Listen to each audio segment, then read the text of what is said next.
Hi, everybody. It's the show with Ron, and I'm Ron, and we're here to try to add some context to the news headlines.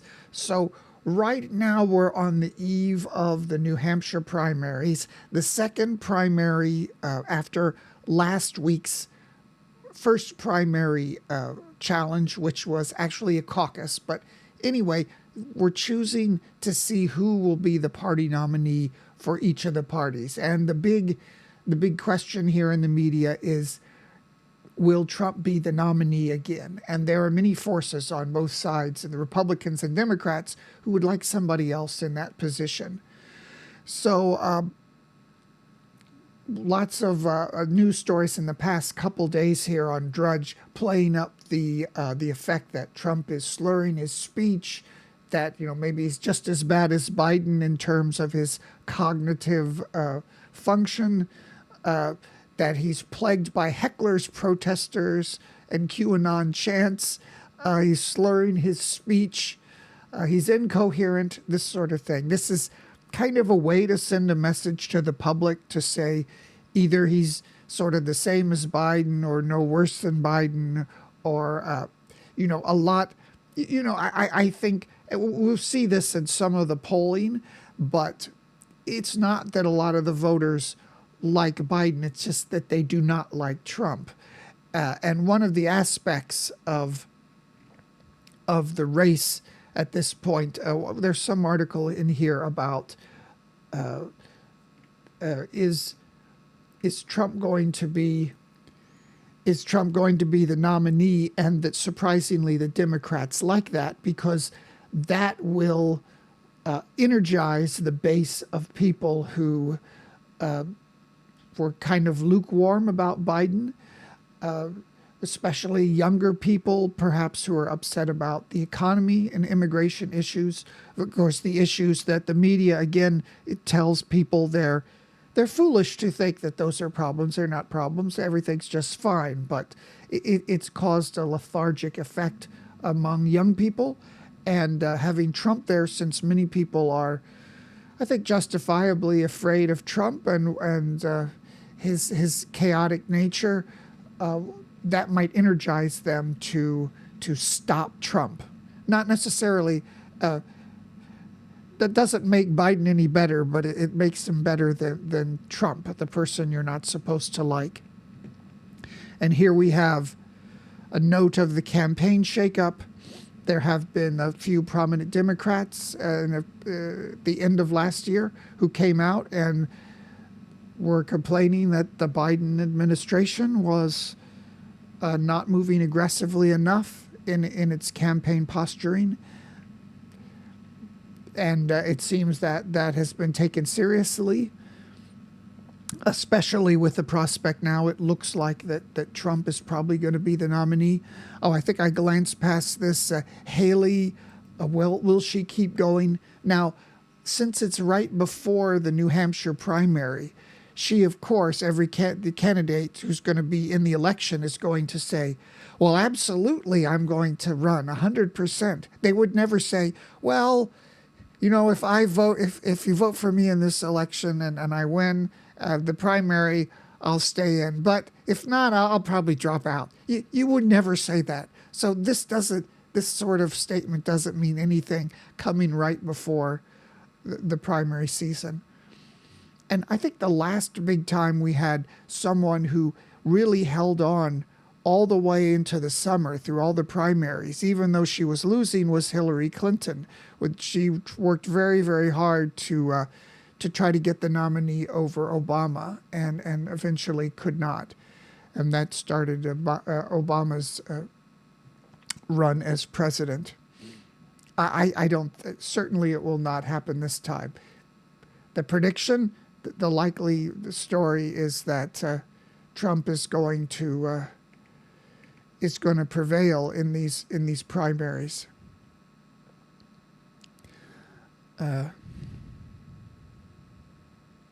Here's the article: why Dems want him to win big, to be the nominee.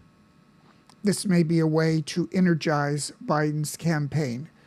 not because I know I do know many people who don't like Trump, and it does seem to be the idea that Trump's terrible. Okay, no, he's not Nazi or something. So that makes Biden one of the greatest presidents. And I always say, well, I don't like Trump particularly, but that doesn't mean I think Biden is suddenly great. But we see how political seasons work, where especially in the United States, where traditionally the candidates haven't been that different in ultimate expression of policy, foreign policy or economic policy. However, in the political season, we tend to say one side is disastrous and evil, and the other side thus must be the greatest thing ever.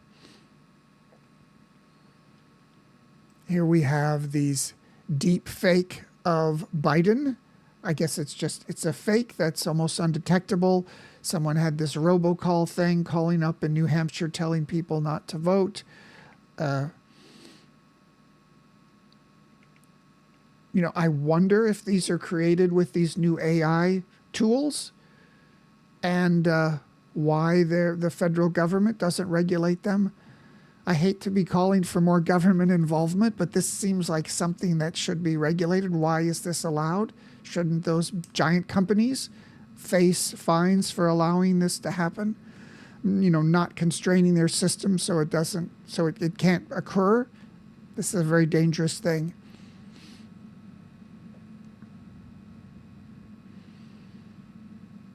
More ridiculous stuff. I guess this is the era we're going to be in.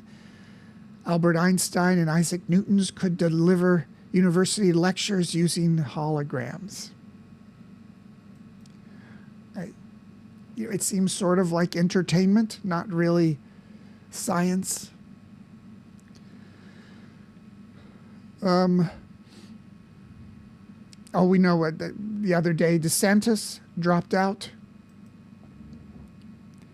For a while, it seemed like he was sort of positioning himself to be a moderate-sounding Reagan-esque sort of character, but made a lot of dumb mistakes in his policy. I think he probably, there is an anti-wokeosphere in social media on YouTube that some people have their heads stuck into this sphere, and you may get the wrong impression that all of America is very concerned about what Disney is doing or gay characters in media. And when I hear some of the things that he said, DeSantis said, it sounded like somebody who's a little bit too involved in that realm of social media and perhaps has a misconception about what most people's concerns are. You get a misperception by concentrating on certain people who are in that sphere. Some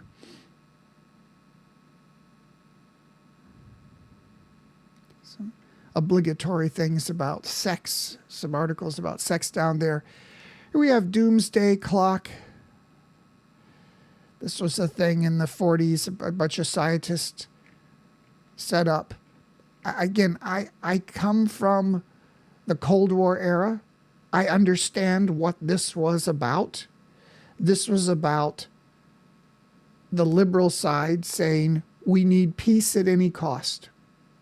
Saying the Soviet Union, the United States, really no difference. Remember the Dr. Seuss book, the Butter Battle book?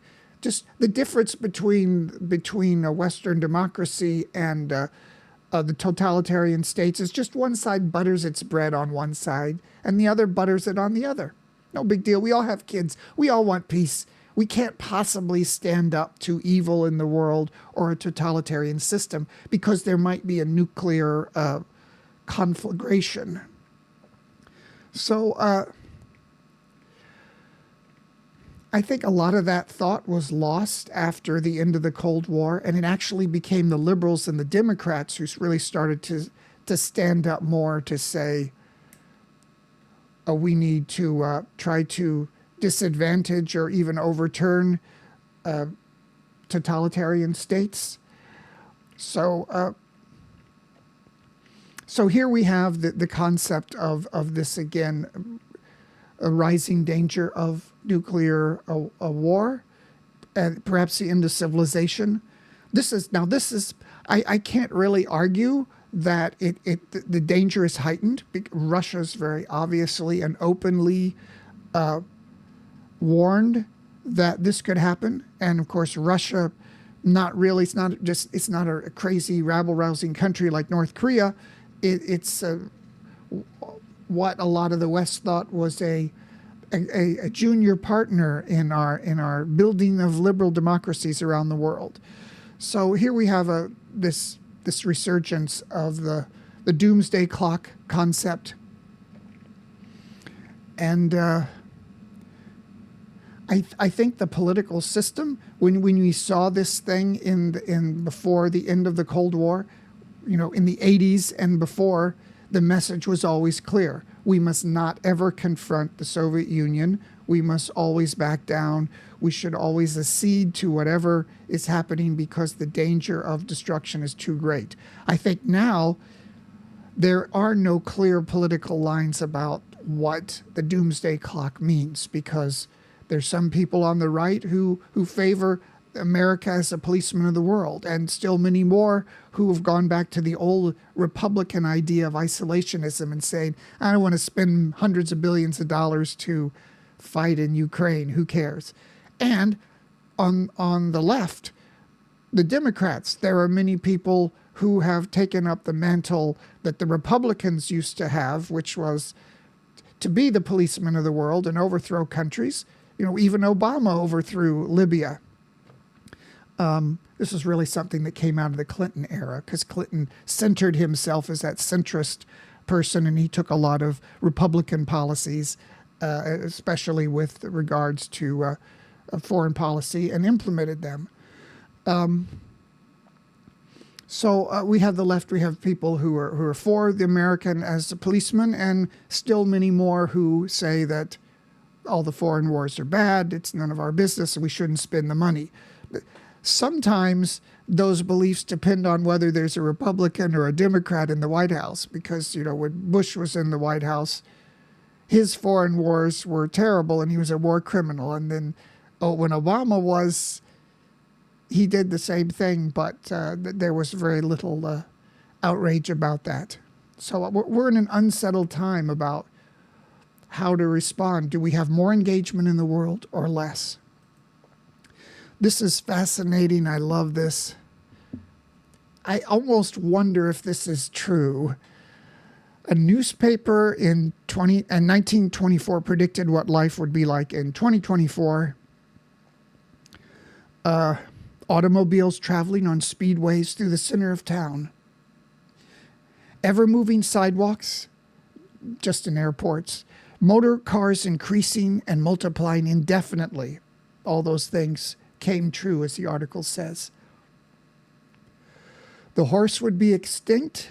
Indeed, I'm a writer, and I love early and mid-century 20th century writing. And one of the big themes from the late 1800s up into past World War I was this theme, how the whole physical world changed.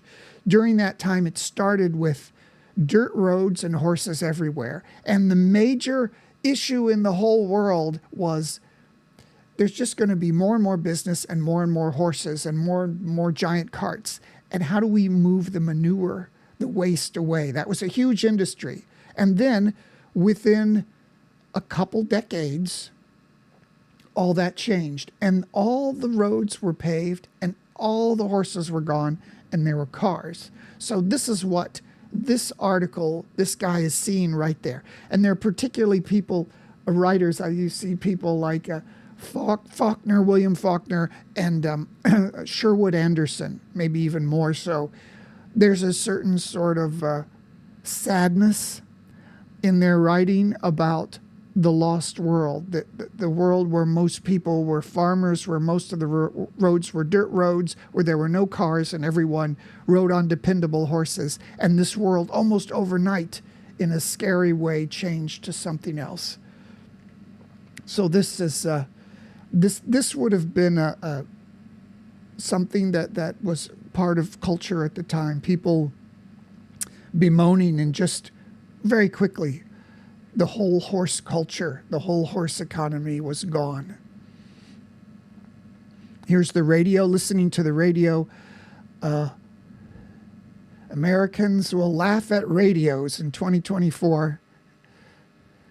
That went away for television, but see, it's come back in podcasts, which are just a recording. I don't know why they have to call it that.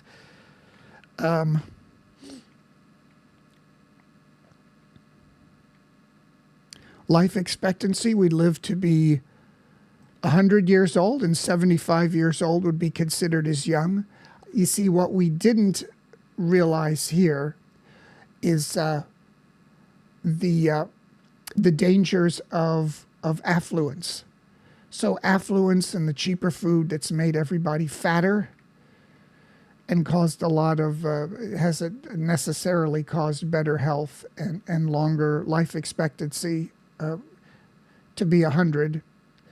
And anybody can see that, compare pictures of people from 70s or 80s to today, or even the 90s. Suddenly people got really fat, not affluent people, but the middle class, the lower class became affluent enough, and food prices went down. So there's all this extreme food that is almost irresistible, I'll admit. Here we have movies will bring about world peace as people establish a brotherhood. Now, this could be from the idea that, in the silent movie era, silent movies were much more universal than sound movies. They were easily universal pieces of art because you just had to change the title cards very easily from one language to another. And there wasn't that much language in it in the first place. So it seemed like a pantomime, a universal way that would knit everybody together in a shared culture. Of course, when the sound movies came, immediately we have the diversion into various different countries that develop their own cinema necessarily because those overwhelming cultural films, from someone like Buster Keaton or Chaplin that were universal, they devolve into into each country's industry with the advent of sound. And it was a long time before that you could have all this multi-track stuff and easily dub or subtitle things in the early days of cinema. And beds, flinging children out of bed in the morning, people hopping from planet to planet. Yeah. Men's legs would be atrophied from lack of exercise. We hear that in lots of futurist stuff. And I didn't quite understand this. Diamond engagement rings will have lost their allure, being replaced by hundreds of pounds of sugar. I don't know why. I'm not sure what that references to. Kim Jong-un preparing for war, North Korea. So behind this is the idea that the United States doesn't really have the stomach for war, for fighting, for all these foreign wars. The United States has become energy independent through the miracle of fracking. And that happened really all the way back in the Obama administration. And this is the idea that right now, and if Trump is elected, Trump is also very, at least he's saying he's opposed to these foreign wars, not really interested in sending hundreds of billions of dollars to Ukraine, to Israel. And it might be a time for countries that want to make a move to do so. Maybe not an all-out war that would provoke the U.S., but during a certain time period, maybe North Korea would start flexing its muscles in with some end to the end of sanctions. Maybe they would start shooting things down in South Korea. Not too much. It would be something so the U.S. would say, do we really want to get into this? And at the same time, maybe China would maybe blockade Taiwan occasionally. Maybe they would start checking ships, trying to enforce their customs. Something like just a little to kind of dare the U.S. to do that, to say, well, you really want to be overstretched. This is the danger of this time that we're in, that the Western U.S. blanket of kind of a worldwide police protection, where the U.S. is essentially calling the shots with its military and its money, that can be challenged as the world changes.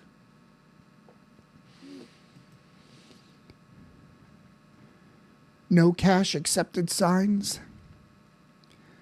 This is wild. I mean, the idea is the government have a list of everything you spend. You get a statement and they know and they add it up. And I don't know why people accept this sort of thing. And, it's because you don't want, especially the U.S. government has not proven itself to be a reliable and honorable protector of the economy and tax money. They're 34 trillion in debt and running $1 trillion deficit every year. So they should not have anything to do with money. They've demonstrated that this is a bad thing, and they would use all this cashless system to try to tax people more, to look at what they spend against what they're claiming on their tax returns. And you do not want the Congress to have any more money. It'll just cause more and more deficits. This is my old man rant, but I think reality proves it. Insane stuff happening here in U.S. media space. We have mass layoffs at L.A. Times. Now they're blaming it on the owner, the billionaire owner, and the tussles between him and the union. But this is indicative of more hollowing out of the industry. And isn't it funny? Probably any time between now and all the way back to the late 90s, you could have seen this article. I just wonder where the bottom is in some of these big newspapers. Can they really survive after decades and decades of destruction like this? Time to time you hear that, their subscription model for the New York Times or whatever is working, but then you hear they're piloting these AI programs, which are going to plagiarize from all other sources and construct fake articles. Hard to say what's going on. Charles Osgood, always watched a lot of CBS growing up. Walter Cronkite, Dan Rather. This was one of the guys on there. They're dying off. I didn't even know he was still alive. Monk repents at Auschwitz. Weird stuff people do and say. I have to think. Stuff about the Oscars. My whole background is film. Most of those films I haven't heard of. Not so interested anymore. I think like most people. There's so much old stuff to watch. Have you ever seen Sunset Boulevard, Witness for the Prosecution, the films of Kurosawa? You start with Hidden Fortress, The Third Man, all the films of Humphrey Bogart, all the films directed by Orson Welles. There's so much cool stuff out there. And so many of the younger people have not heard of those or have not watched them, but they are the underpinning of our modern pop culture. If you haven't watched those, go back and watch those instead. Like maybe subscribe to that Criterion Collection channel or one of those old movie channels rather than flashy new stuff. Again, another old man rant today.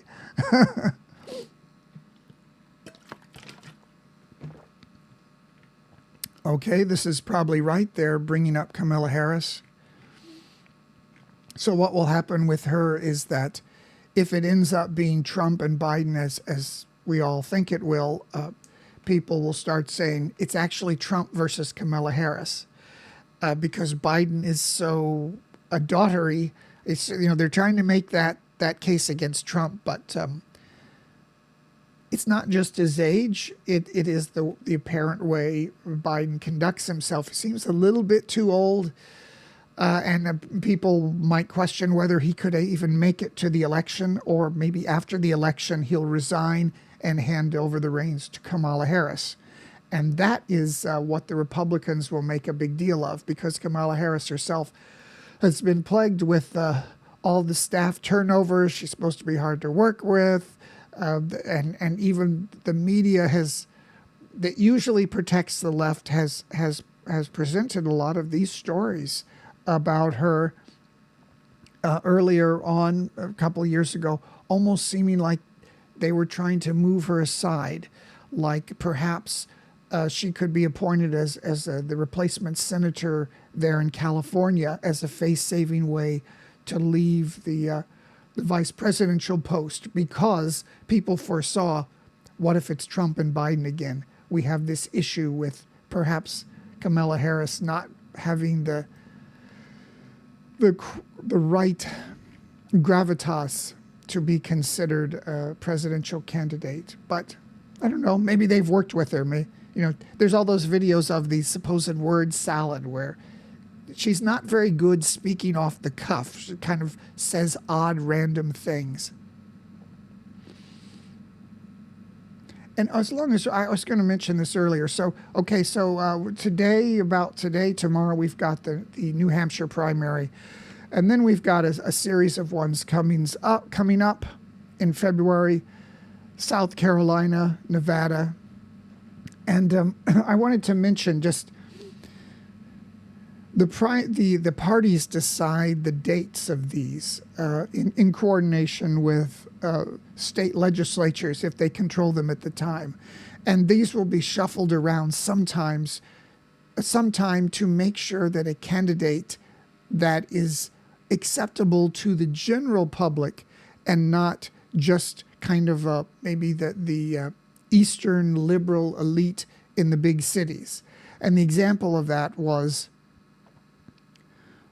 Clinton in the 90s. Clinton was able to get the nomination because of a reorganization of the primary dates after the disastrous run of Democratic presidential candidates in the 80s.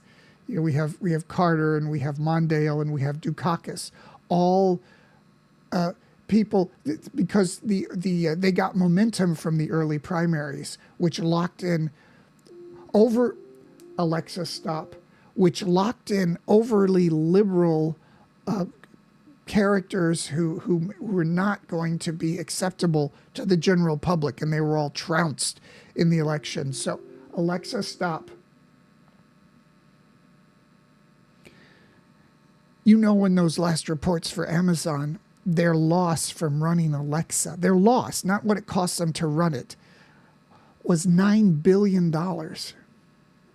And the concept is they've never been able to find a way to monetize this. So now, Alexa, I just would set my timers and set an alarm, maybe tell me the weather. But now it's coming on and with ads asking me if I want to do other stuff. So I'm not sure where the end point of these personal assistants that require so much back end computing power are. So, okay. Anyway, I just wanted to mention this about the primaries, how they're organized. It's not random. They have to make sure that that they're a way to maneuver the right people who can win in the general election into the nominee position. We have Hitler's last 24 hours. I I almost don't like to click on Hitler stuff anymore because we've oddly lionized him as a kind of a supervillain. I think he gets too much credit, so to speak, for being a bad person, and it's a weird cultural thing that we over emphasize his own personal evil. It's odd that such a character can take a hold on culture after all these years, or spark so much continual interest. I mean, we still, you still disparage someone who you don't agree with by calling them a Nazi. So but doing all that is a sort of a denigration of what really happened historically at the time. So I think that's all we have today. We're going to very quickly see how what's locked down with the nominee, despite all the months and months of the media trying to float that perhaps someone else will be in there instead of Trump. So I wanted to tell you a little about my book. Young people find their dreams and failures in Bangkok, and then go on to the furthest places in search of something the modern world can no longer give. This is the story of There Are Still Unknown Places, my new novel on sale at Asia Books and on Kindle ebook. It's a tale for a new generation, disillusioned by the promises of the world, wanting to search for their destinies in far-off places. And we'll end up here with our normal thing. We're going to leave with some wisdom from a Chinese guy from a millennia ago or more. This is Art of War cards, and today we have Strike with a Borrowed Hand. Bring about a conflict between your adversary and a force other than your own. A borrowed hand may deliver your desired result while you keep to a safe distance. So we have to see how we might use this in our personal or business life in a metaphorical way. Have an ally do something on our behalf. And this makes me think of this stuff in North Korea, in China, or down there in Venezuela, where they were going to take over another country. Country like Russia, who is seeking to take over Ukraine, and who knows how many other countries. They would certainly want to encourage all these other conflicts around the world, because they know that the U.S. public's appetite for more foreign wars and big expenditures is not very high at this point. So he can use those other people, those other nations and their conflicts to bolster his own. So that's the news for today. I will see you tomorrow for more news headlines, and we'll certainly have the results of the New Hampshire primaries, and it's probably going to seal the deal maybe for Trump. We'll see.